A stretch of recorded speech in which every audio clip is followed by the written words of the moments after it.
Isn't such a fancy hotel out of place for someone like you who only finished middle school? My sister-in-law, who was inexplicably mean only to me, was at it again with her spiteful remarks. As usual, I quietly contained my feelings and held back. When I bowed my head in silence, my husband immediately spoke up in my defense. The next moment, the room froze. I'm Nellie. Summer vacation is approaching. The classroom buzzes with noise. The teacher's storytelling resonates pleasantly, like a lullaby. Large white clouds float in the sky. I'm dozing off, wondering if spotting contrails brings good luck. I love language classes because they're interesting and I get to hear various stories. Now Nellie, please read this question. It's my turn. Wait, how do you read this again? I desperately searched through my memory but couldn't find it. I'm sorry, how do you read this? I asked in a small voice. The teacher looked exasperated, and my friend turned to me, mouthing "stupid" with a laugh. I did it again. I like languages, but I never said I was good at them. I'm also not good at sports. Especially in sprinting, no matter how hard I try, I can't run fast. I've practiced running at full speed with Papa on the road in front of our house several times, but it didn't help much. My Papa is funny and kind.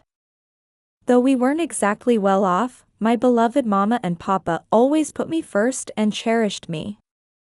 Our breakfast and dinner weren't fancy, but we were a close family who enjoyed gathering around the table, sharing stories about our day. Wanting to help support my family's finances, I decided to start working after finishing middle school.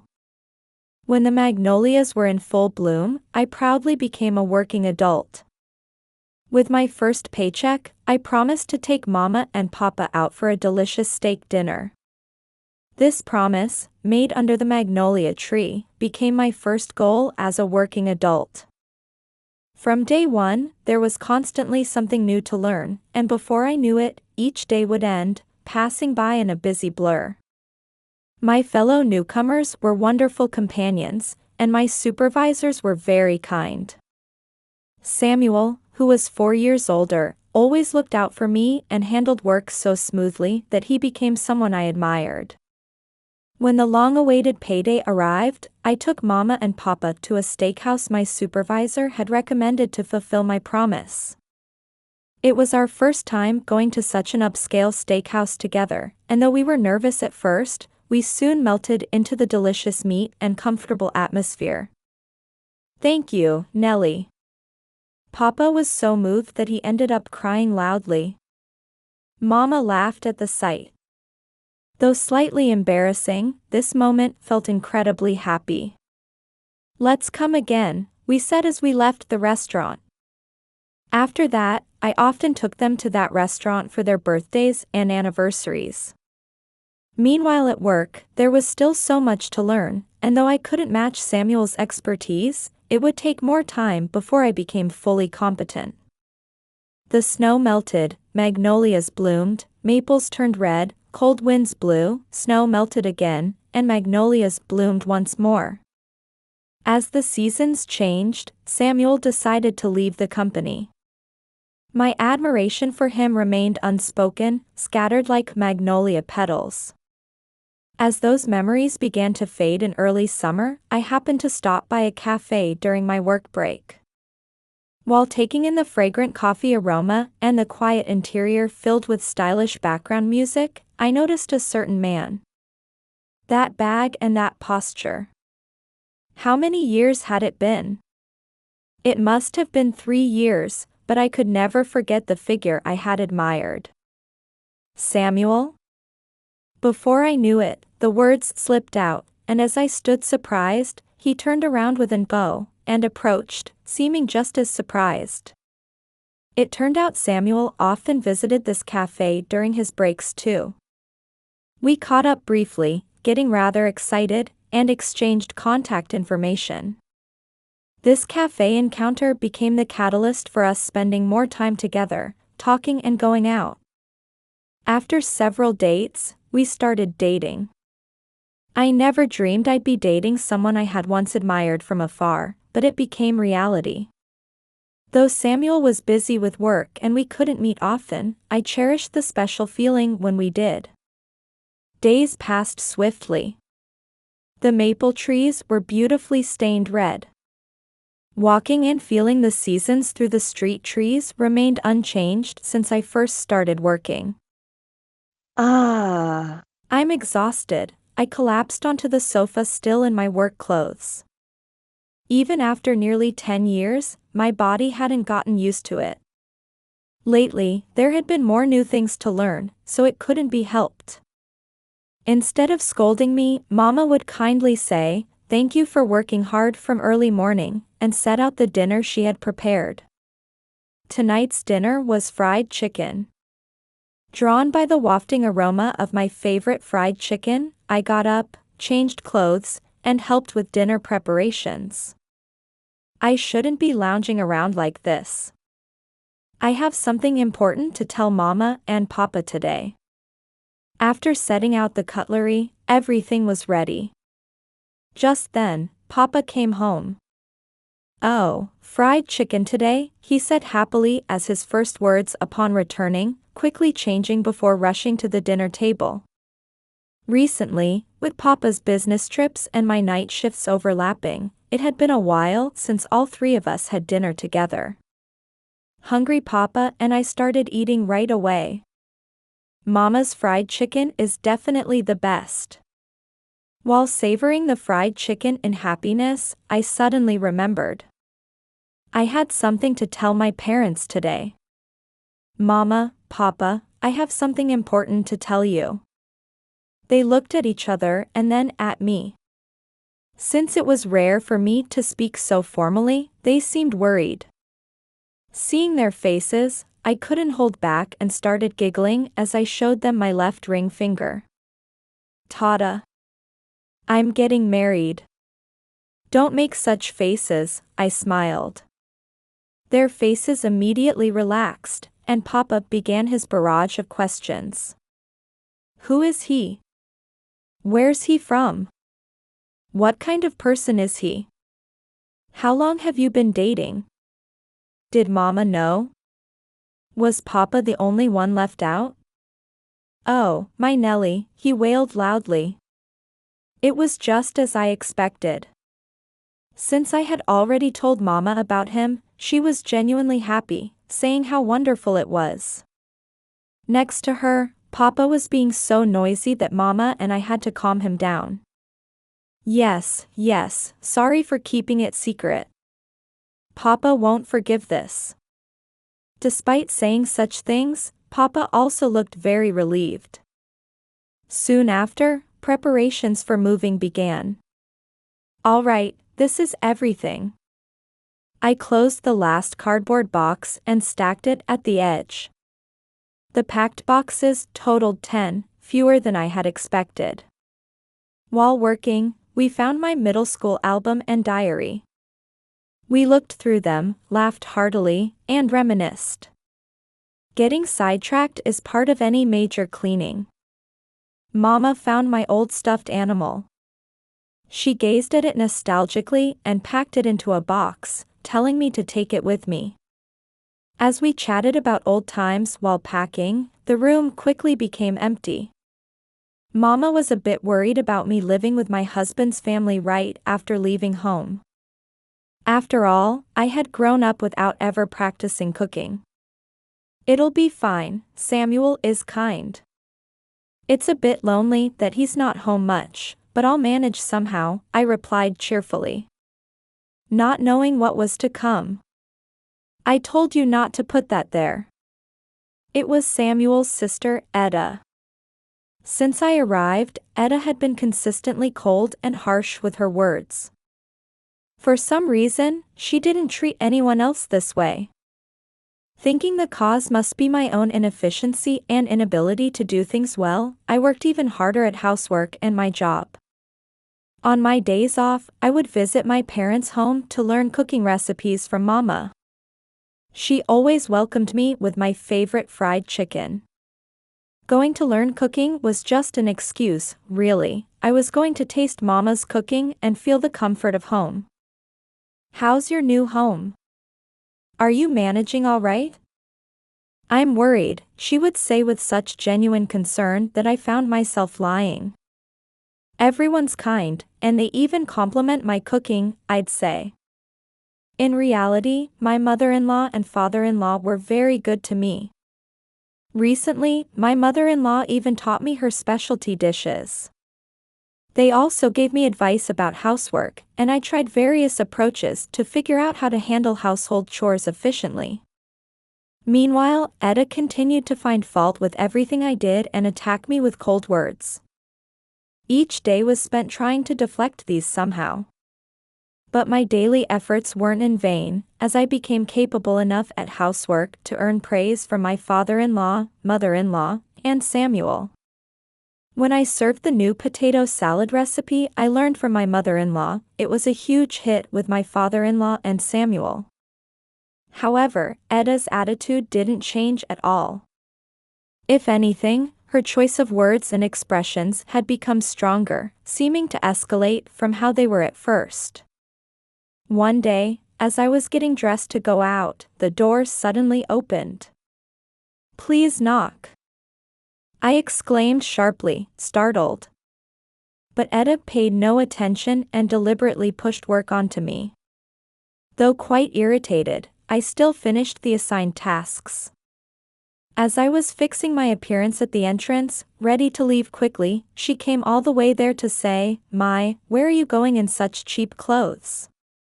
I felt terrible and wanted to talk back.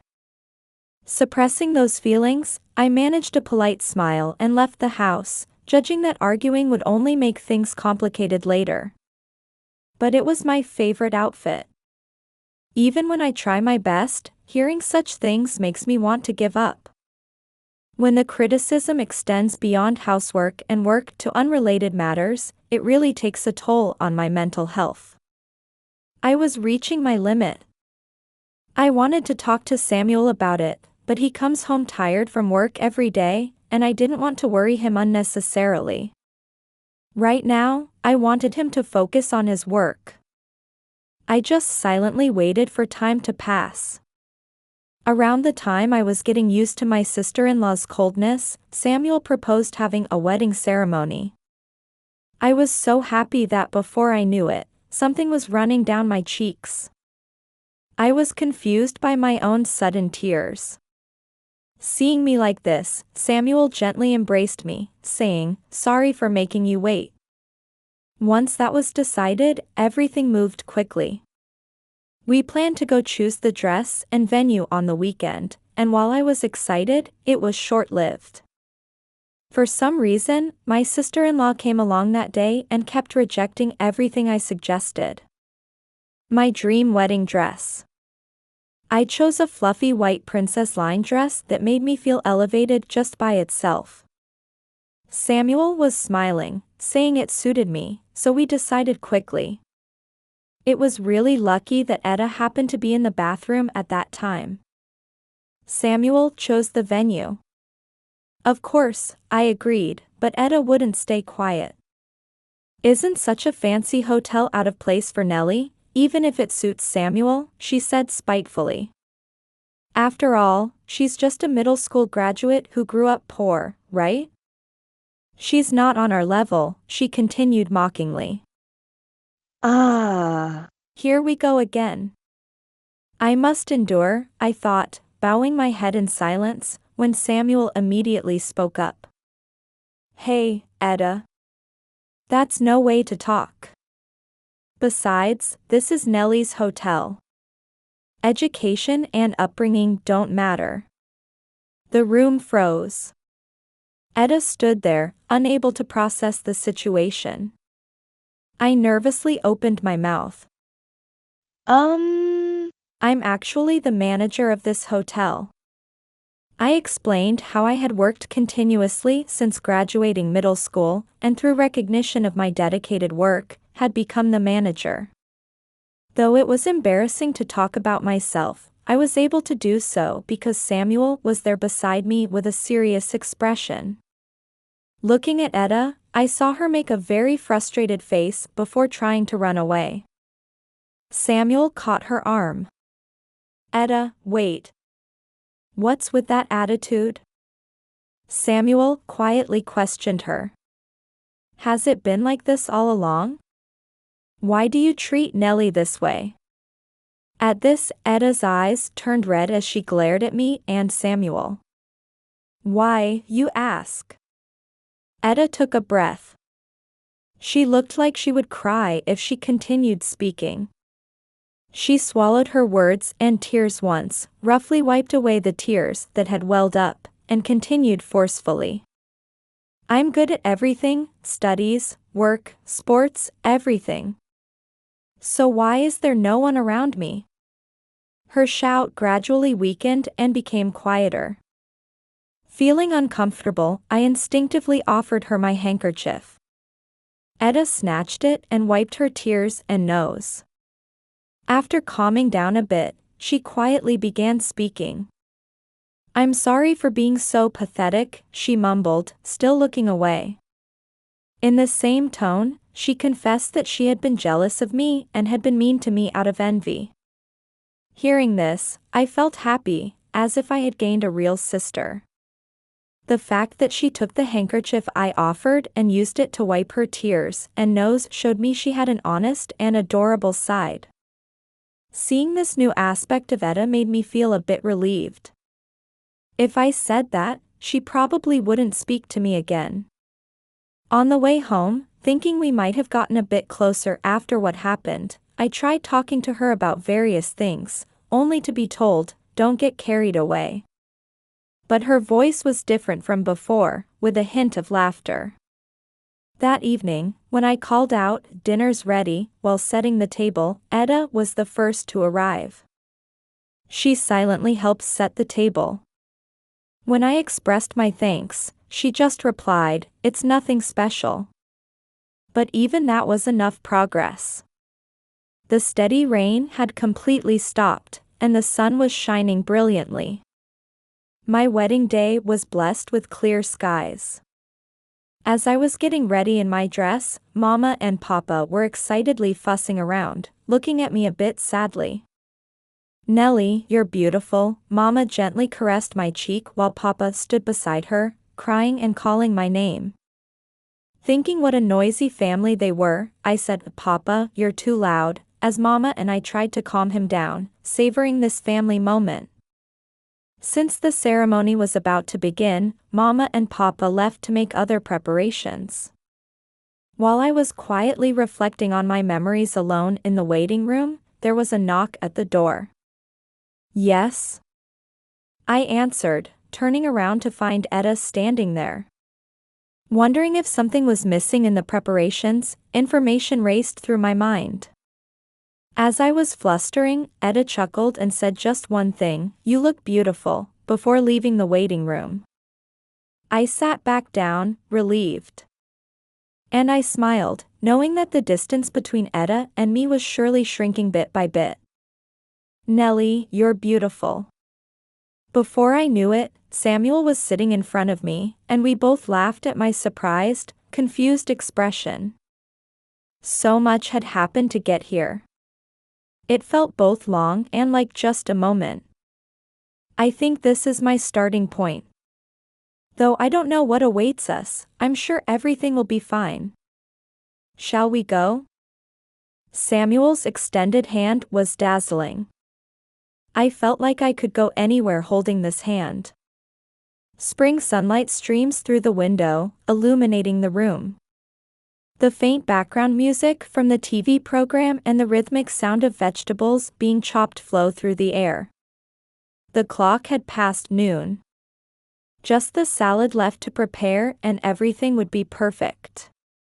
While preparing lunch, I heard a loud noise and hurried to check the living room, where I found Samuel dramatically fallen over and scattered blocks.